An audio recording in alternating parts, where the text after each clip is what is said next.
অমাবস্যার রাত। রাত ঠিক 12টা কি 1টা হবে।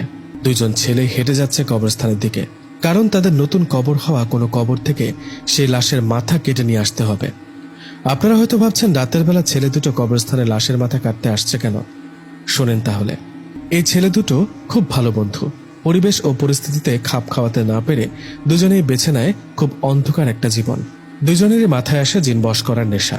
জিন বশ করার নেশা ও কবিরাজি শিখতে দুজনেই একজন কবিরাজের কাছে চলে যান। সেই কবিরাজের কাছে যাবার পর অনেক অনুরোধ করতে থাকেন কবিরাজকে।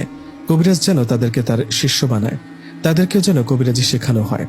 ছেলে দুটোর অনেক অনুরোধে কবিরাজ তাদেরকে কবিরাজি শিখাতে রাজি হন, কিন্তু খুব কঠিন শর্ত তাদের দেয়া হয়। 3টা শর্তের মধ্যে প্রথম যে শর্ত ছিল সেটাই হলো অমাবস্যার রাতে কোনো এক কবরস্থান থেকে লাশের মাথা কেটে এনে কবিরাজকে দিতে হবে। কবিরাজের দেয়া প্রথম শর্ত পালন করতে অমাবস্যার রাতে কবরস্থানের দিকে এগিয়ে যাচ্ছে এই দুই